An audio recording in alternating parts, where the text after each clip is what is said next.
Thank you very much for that very gracious introduction.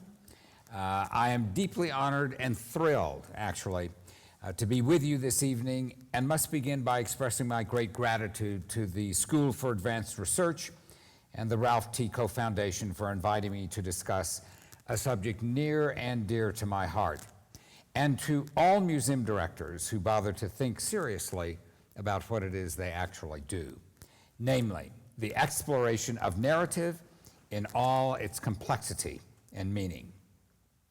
But before I move to the topic at hand, I want to transition with a certain word of explanation and perhaps even apology.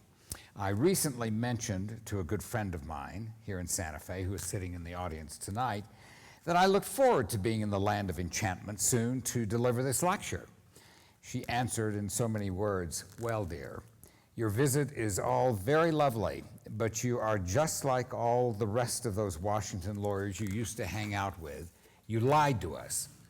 You said that you would be moving to Santa Fe when you left the nation's capital. So what did you do? You bypassed us completely to become some entirely too enthusiastic, reconstructed Lotus child in La La Land." So to her and to everyone else in this audience of similar mind, I'm sorry for being a lapsed prodigal son who said he was coming and has not yet pulled it off. In my defense, I will say we are, however, much closer to Santa Fe than we were before.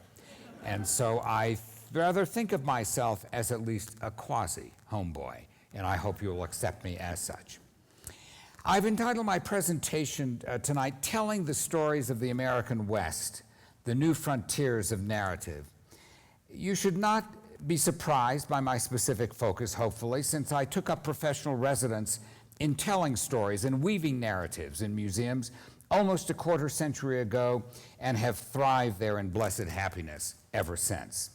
My entry point was as the founding director, which was mentioned, of the Smithsonian Institution's then newborn National Museum of the American Indian, where I spent almost 2 decades. A little over 2 years ago, I became the president and CEO of the Autry National Center of the American West in Los Angeles, and in doing so, grossly flunked retirement. A failure, I might add, that was applauded by my wife, who felt that I was showing up for lunch entirely too much. Both the NMAI and the Autry have profoundly important connections with the American West and its interpretation. Native peoples and communities, past and present, of course, have far greater geographical reach in the Western Hemisphere than the American West, however defined. But they are an undeniably potent originating element of the canvas that is this nation's West. As a matter of mission intention and program, the Autry National Center focuses very specifically, and indeed exclusively, on the American West, an area of the United States in both thought and geography that shaped in fundamental ways the economics, politics, and culture of an entire nation from past to present. I want to use these two prisms, the National Museum of the American Indian and the Autry National Center of the American West, as the vehicles for discussing how we know and comprehend the American West. I do so because museums as representational institutions of history, culture, and art are so critical, indeed central, in presenting and interpreting the American West and in generating knowledge about it. Museums are born seekers of truths and perspective in historical and cultural representation.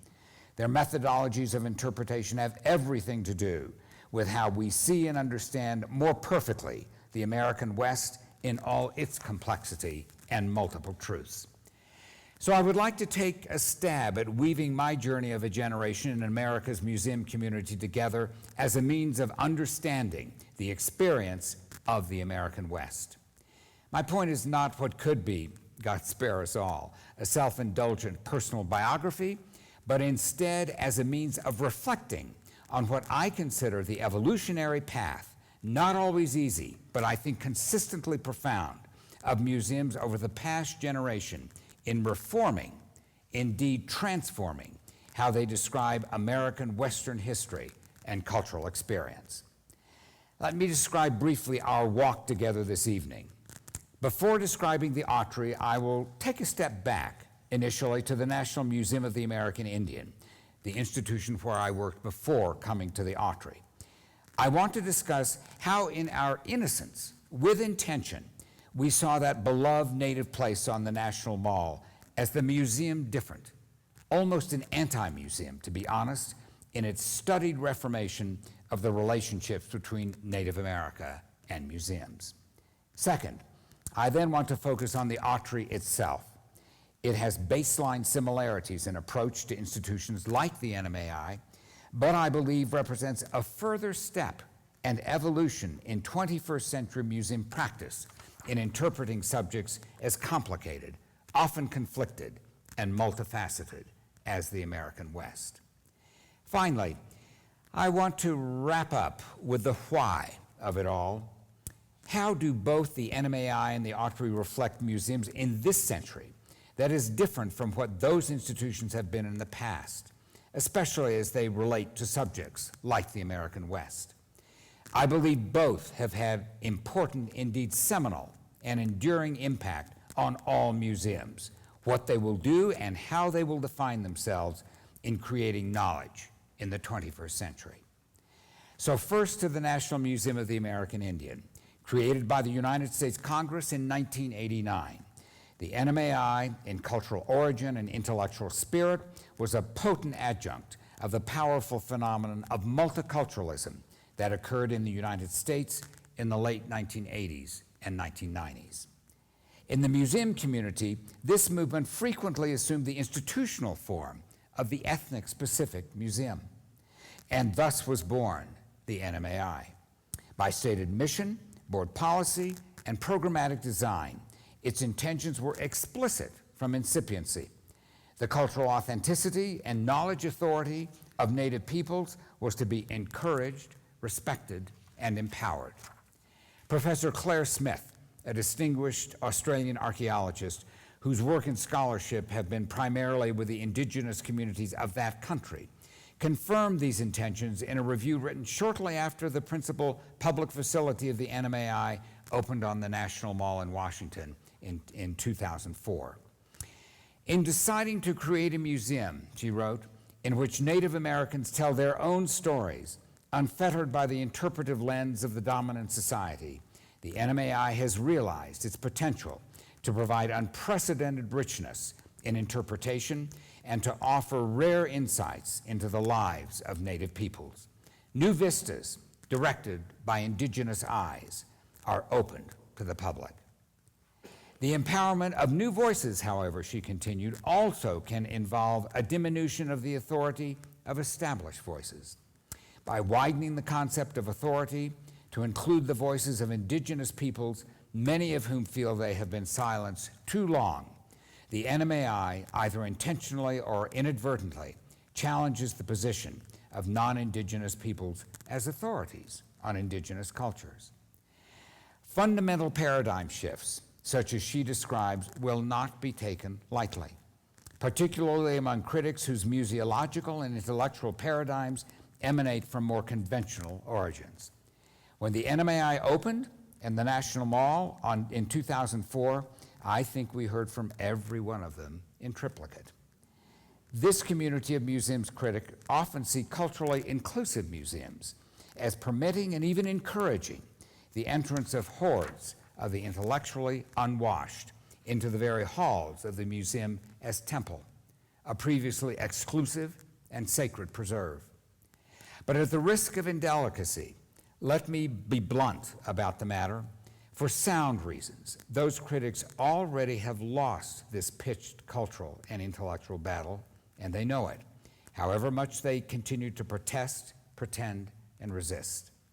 And museums have become changed and far better places as a direct result through the explicit inclusion of the additional authoritative voices of Native peoples.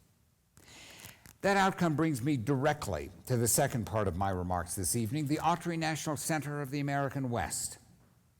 What I would like to say about this latest institutional love of mine comes from answering the following question that flows so naturally from the very success of the NMAI that I've just described. In interpreting and representing the cultural history and experience of the American West, what is the impact for museums of already having multiple authoritative voices at the table of conversation, discussion, and debate?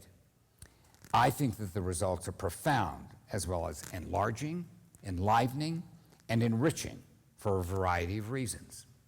The Autry National Center of the American West is an institution that intends to generate learning, knowledge, and understanding for its audiences of the vast breadth and depth, as well as its significance and impact of the American West. The mission statement of the Autry is, quote, to tell all the stories of the American West, close quote.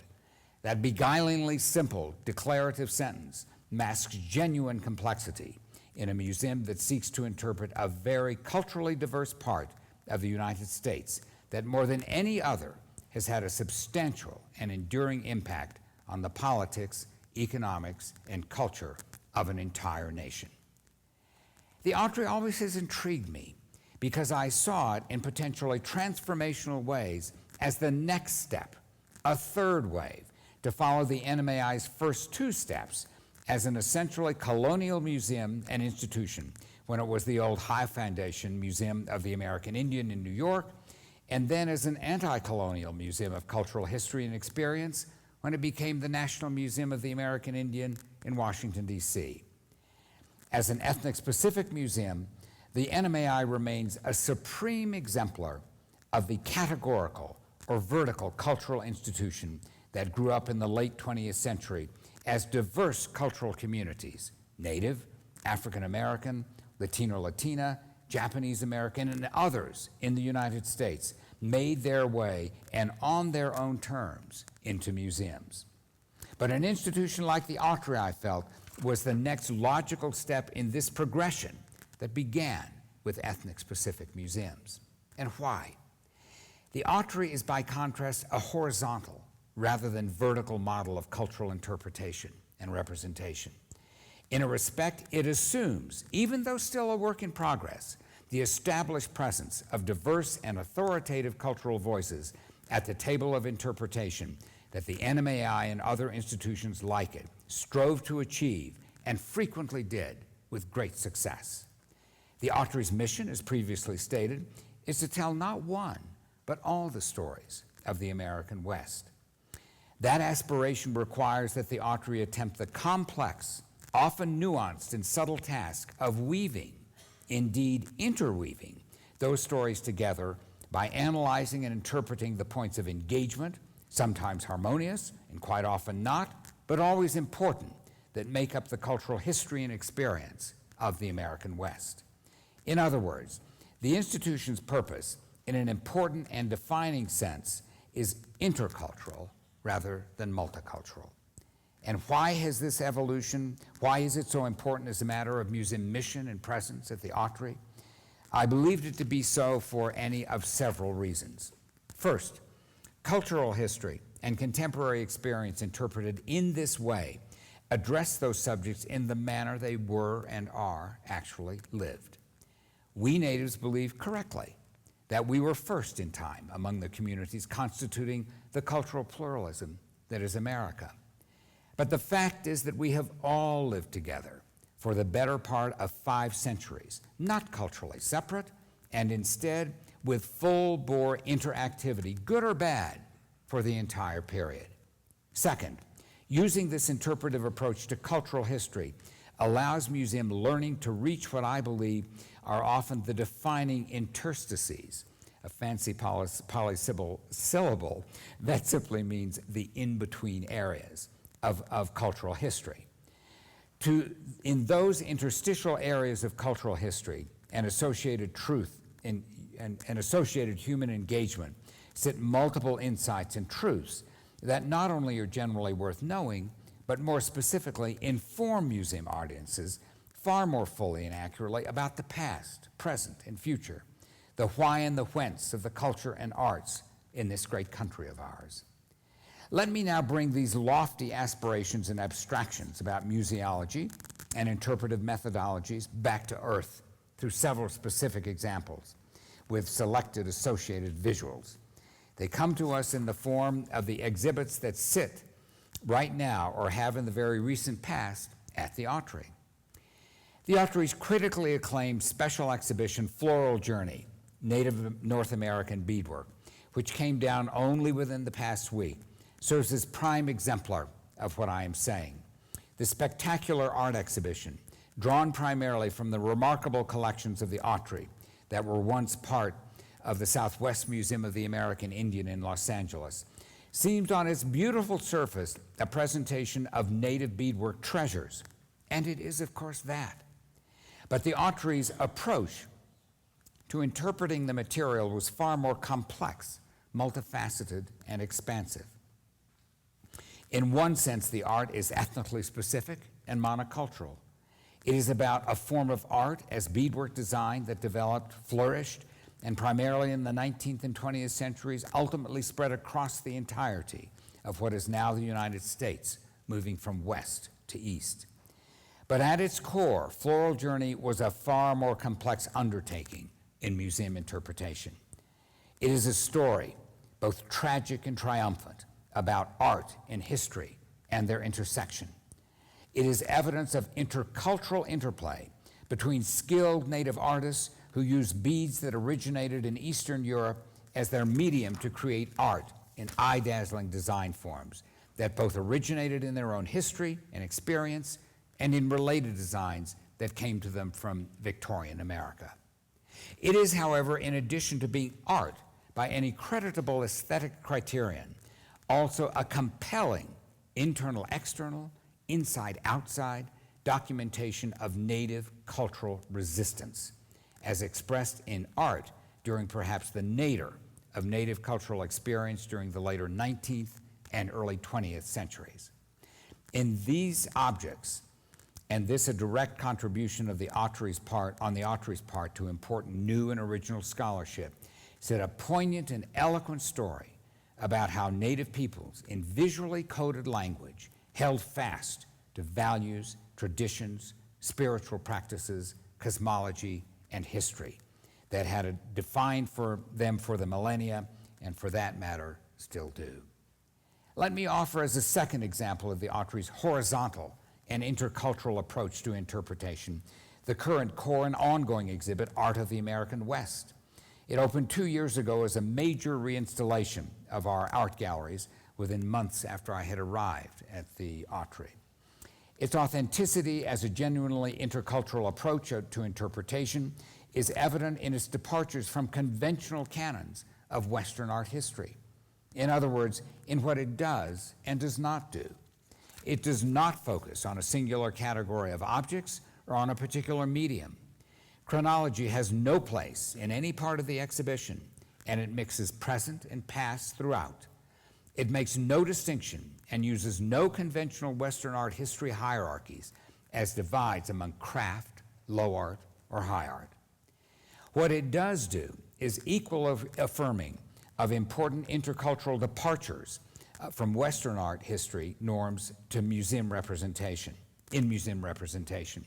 Its interpretive schema is based entirely on themes, religion and ritual, land and landscape, and migration and movement, to be specific. Themes relevant to all communities of art and culture in the American West. It uses objects from across the deep and diverse art and cultural collections of the Autry, some 500,000 to 600,000 objects strong. The exhibit includes paintings, sculpture, pop art, decorative art, baskets, ceramic pots, glass art, and textiles, and even a legendary Indian chief motorcycle. But let me use more specific examples to illustrate how interpretation in art of the West occurs on the ground.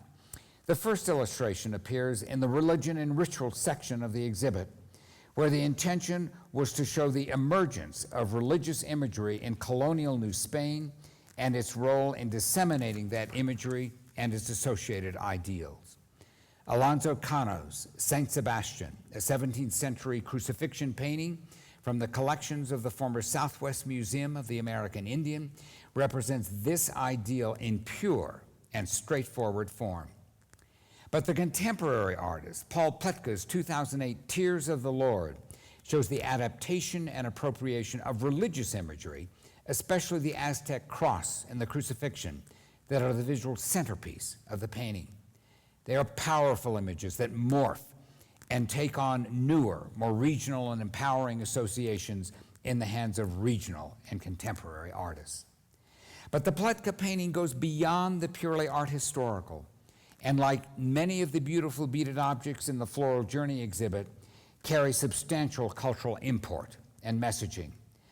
It embodies a sense of the cultural mixing well in its portrayal of indigenous and pagan Mexican masks alongside contemporary Western dress and the Aztec cross.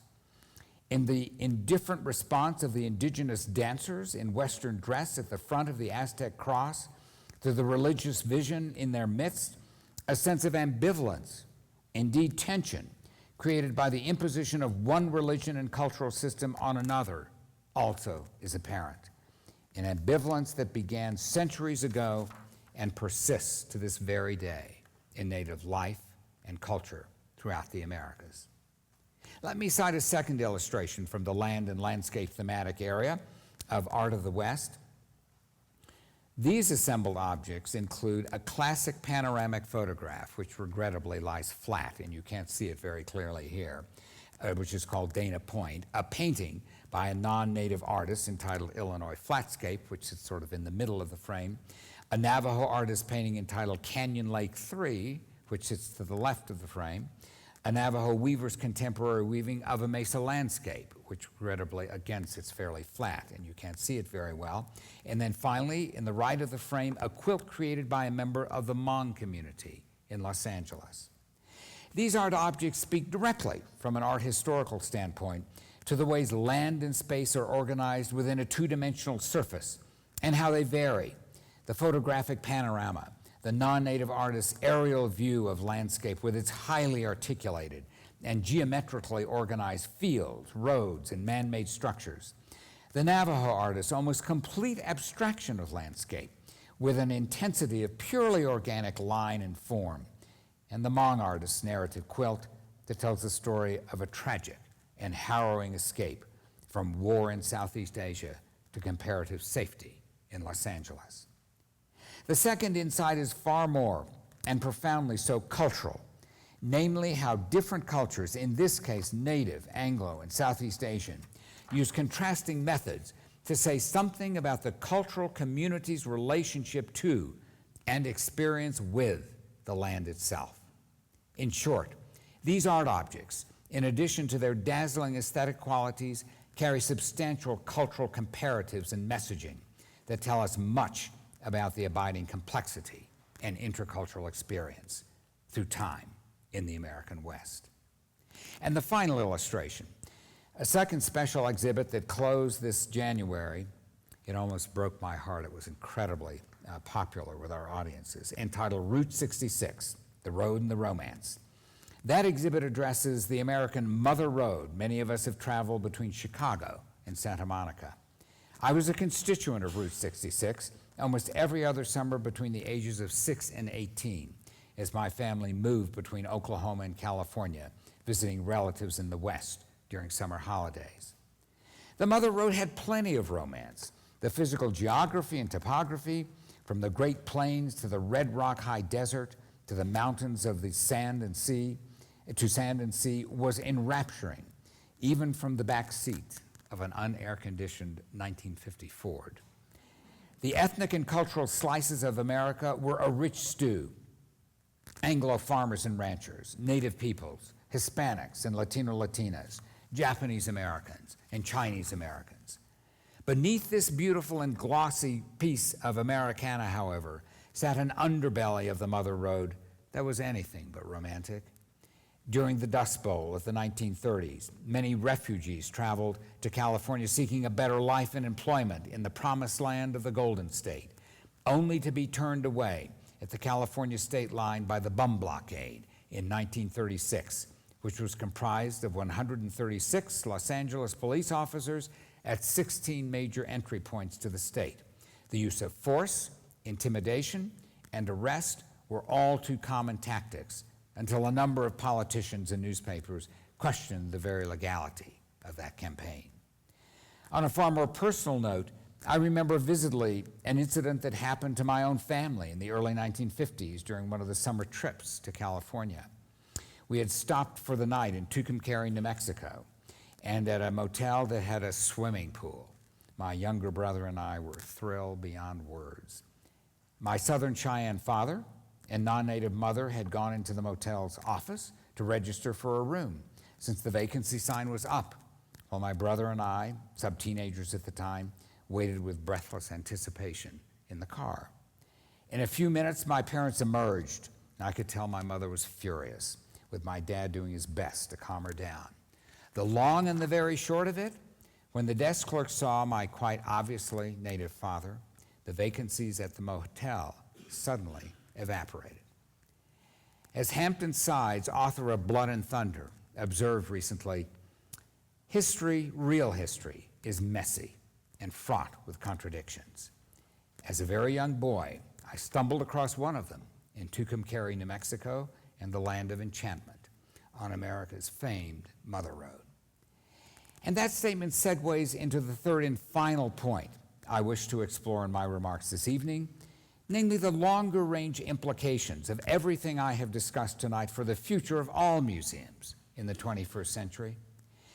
I recall the guiding wisdom of my first boss at the Smithsonian Institution, Secretary Robert McCormick Adams, the head of the institution and a distinguished anthropologist who hired me in 1990 as the founding director of the National Museum of the American Indian.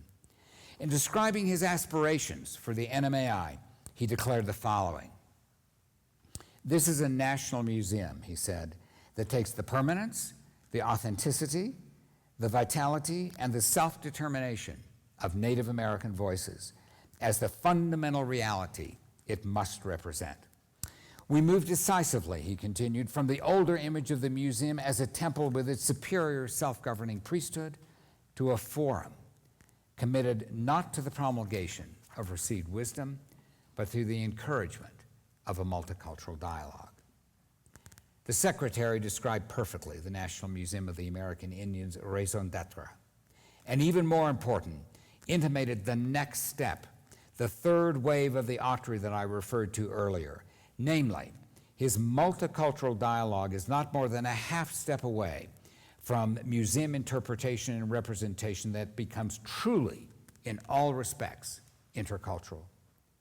I would like to weave together experiences at the National Museum of the American Indian and the Autry National Center of the American West in exploring the implications of Bob Adams' intention and wisdom for museums and what they are and do in the 21st century. In the case of the NMAI, while it, to employ a metaphor, was banging on the door of conventional museum curation to grant entrance to Native viewpoint and voice, several substantial and significant new currents were developing in the river of museum practice as well as museology. With the voices of Native peoples in the room, paradigmatic shifts occurred. Collections remain important, of course, but they are not the be-all and end-all of the matter. As I emphasized before, for Natives, they are considered most valuable as cultural keys and cues, indeed bearers and articulators of narrative, to use this evening's vocabulary, to themselves and to the communities in which both objects and people lived, past and present. So in this critical respect, the NMAI became, in substance, a cultural center on the National Mall, in addition to its role as the more predictable, quote, palace of beautiful collectibles, close quote, at the Smithsonian. The Autry National Center of the American West, I maintain, continues this seminal evolution of museum substance and form. In addition to being a destination where beautiful objects abound, it too is a vibrant and potent cultural, or more specifically, intercultural center that uses its vast collections of art, ethnography, archaeology, and historical materials to construct narrative and to limn the vast and complicated canvas of the American West from past to present to future. In doing so, and as the exhibits of Floral Journey, Art of the West, and Route 66 all demonstrate, with intention and clarity, the Autry does its level best to tell the whole story. It does not dodge, but indeed embraces as its interpretive modus operandi, the sheer messiness and complexity, those interstitial tissues I referred to a few moments ago of the American West. Its stories and the narrative are presented in an integrated, interconnected, and interwoven way. The whole that turns out for Autry audiences to be far more than the sum of its individual parts. In addition, and this statement, my friends, is the tagline and takeaway of the evening, this approach transforms the museum in this century, as opposed to the last, into a far larger idea and concept. It is a safe place and haven, a civic space for dialogue, discussion, debate, and even controversy that has far more social and cultural relevance to the communities we seek to serve. It is no longer over there on the hill. It is right among us all the time. It is not just a one-time or single-purpose cultural destination on the tour bus route around the National Mall in Washington, D.C., or down Museum Mile on Wilshire Boulevard in Los Angeles, let alone only a cabinet of curiosities. So in the end, of what relevance are the National Museum of the American Indian and the Autry National Center of the American West, as I have described them to the museum community at large? In my journey through the time and space of museums over almost a generation, it comes to this. I know that the popular perception of these great institutions is that they are principally cultural destinations and very worthy ones, but that they remain somehow ultimately apart from the public mainstream. Delightful weekend side excursions, but not a part of everyday life, over there, as I said, instead of right in the thick of things. I resist that notion and conception of museums, and most emphatically in this century. I do understand these institutions of art, culture, and history as often brilliantly pleasant and inspiring places of contemplation and repose, but I also believe they can be and should be far more than that in the 21st century. I felt so at the National Museum of the American Indian, and I continue to at the Autry National Center of the American West. This country struggles so at the moment to find and implement civic and social place and space, those forums and safe zones for ideas and issues concerning cultural history and human experience. The church is less such a space than it has been historically, and the United States Congress, as the steward of such discourse and consideration, has become almost tragically, sometimes laughably, dysfunctional. But museums represent at least a notable chink in that apparent contemporary armor of cultural and historical gloom.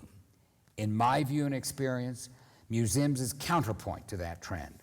Although not able to do everything, can do something, and a very important something. And that is why I chose to flunk retirement. In conclusion, and hopefully as sweet and gentle antidote for enduring 40 or so minutes of dense verbiage and a rather deep dive into 21st century museology, museum practice, the construction of narrative, and the relationship of all of the above to understanding the American West, let me conclude on the wings of a few benedictory words of well-wishing in Cheyenne for all of the truth seekers in the room and wherever they may work in museums. And the words are these: Namaheo, Najamevet Sem, Najamevet Hats, Hota Ohest, Natsem Khan, Nidawai Sepeva, Janishe, Nishevet. And in English, Maheo, the great mystery, walks beside you and walks beside your work and touches all the good that you attempt. Good luck and Godspeed, and thank you very much.